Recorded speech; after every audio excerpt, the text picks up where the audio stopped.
दोस्तों हमारी जो होम्योपैथिक मेडिसिन होती है उसमें 90% तक अल्कोहल होता है। अब यहाँ पे एक बहुत ही इंटरेस्टिंग सवाल ये पैदा होता है कि अगर होम्योपैथिक दवाइयों में 90% अल्कोहल है तो इसको जब हम लोग खाते हैं तो इससे नशा क्यों नहीं होता है।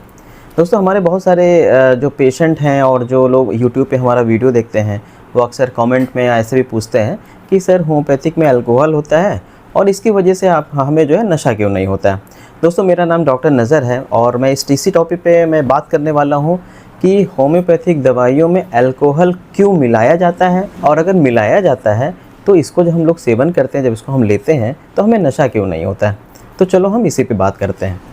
तो सबसे पहले हम ये बात करते हैं कि होम्योपैथिक दवाइयों में अल्कोहल क्यों मिलाया जाता है। तो पहला जो सबसे बड़ा रीज़न है कि अल्कोहल क्यों मिलाया जाता है वो है एज ए प्रिजर्वेटिव। सभी को पता है कि अल्कोहल सबसे अच्छा प्रिजर्वेटिव है। प्रिजर्वेटिव का मतलब होता है जिसमें कोई भी वस्तु लंबे समय तक संरक्षित रहे, सही रहे, इस पर कोई भी बुरा असर न पड़े। तो आपको पता है कि अल्कोहल को जो है सालों साल तक सही से रखा जा सकता है, उसमें किसी भी तरीके का कोई भी प्रभाव नहीं पड़ता है, न किसी वायरस का असर पड़ता है, न किसी बैक्टीरिया का, और ये कभी ख़राब नहीं होता है। इसीलिए आपने होम्योपैथिक दवाइयों को देखा होगा कि जैसे होम्योपैथिक के जो डाइल्यूशंस होते हैं उनके आप लेबल पे अगर देखें तो उसमें डेट ऑफ मैन्युफैक्चरिंग होती है, लेकिन डेट ऑफ एक्सपायरी जहाँ होती है उसके आगे NA लिखा रहता है। मतलब ये कभी भी होम्योपैथिक जो दवा होती है कभी ख़राब नहीं होती है। इसीलिए अल्कोहल को चुना गया है एज ए प्रिजर्वेटिव। दूसरा ये होता है कि होम्योपैथिक दवाइयों को डाइल्यूट करने के लिए, अब ये क्या होता है, जब होम्योपैथिक दवाइयों को जब बनाया जाता है तो जैसे किसी मटेरियल से हमें होम्योपैथिक दवा बनाना है। एग्ज़ाम्पल के तौर पे अगर कोई पौधा है उससे हमें होम्योपैथिक मेडिसिन बनाना है तो हम उस पौधे का रस लेते हैं, अर्क लेते हैं, उसको फिर हम लोग अल्कोहल में मिलाते हैं और जब इसको पोटेंटाइज करना होता है, जब इसको पोटेंसी बनाई जाती है तो इसका एक प्रोसेस होता है जिसको बोलते हैं पोटेंटाइजेशन। इसमें करते क्या हैं, मदर टिंचर से एक पार्ट लेते हैं और 99 पार्ट हम लेते हैं अल्कोहल का, फिर इसको हम लोग जो है स्ट्रोक करते हैं। इस तरीके से होम्योपैथिक मेडिसिन की पोटेंसी बनती है, शक्ति बनती है। तो जब ये इसी तरीके से जब इसकी पावर और बढ़ानी होती है तो उसका फिर हम एक पार्ट लेते हैं और 99% फिर हम लोग अल्कोहल लेते हैं। इसी तरह करते करते हमारी जो होम्योपैथिक मेडिसिन जब बन जाती है तो उसमें होता क्या है कि मेडिसिनल पार्ट बहुत कम होता है, बहुत माइन्यूट सा पार्ट उसमें रह जाता है, बाकी सब अल्कोहल होता है। इतना ज़्यादा जब डाइल्यूट हो जाता है तो इसकी वजह से होता क्या है कि इसका उस मेडिसिनल सब्सटेंस की वजह से कोई भी साइड इफ़ेक्ट नहीं होता है। इसीलिए होम्योपैथिक जब दवा आप लोग लेते हैं तो आपको कोई भी साइड इफ़ेक्ट नहीं होता है। खैर ये एक अलग टॉपिक हो गया कि होम्योपैथिक दवाइयों से साइड इफ़ेक्ट होता है कि नहीं होता है।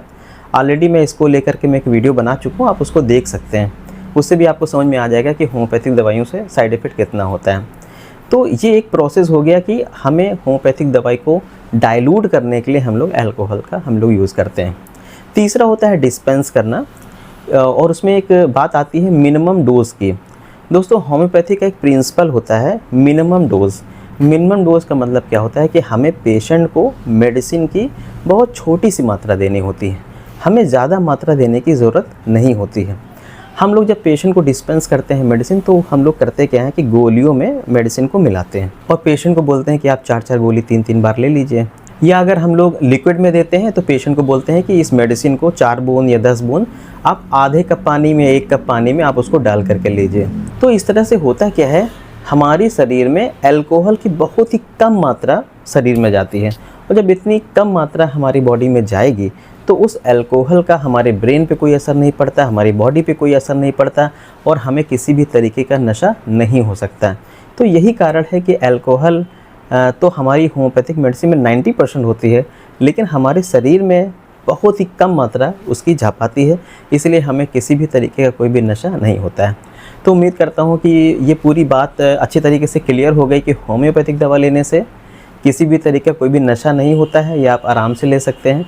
इसी तरीके की कोई भी इंटरेस्टिंग क्वेश्चन हो या हेल्थ से रिलेटेड कोई प्रॉब्लम हो या कुछ भी पूछना हो हेल्थ से रिलेटेड तो आप हमको डायरेक्ट मैसेज कर सकते हैं या कमेंट में आप हमसे पूछ सकते हैं। और इसी तरह की अच्छी जानकारियों से जुड़ने के लिए हमारे चैनल से आप जुड़े रहिए और सब्सक्राइब करिए और अपने दोस्तों के बीच में शेयर करिए। Thank you.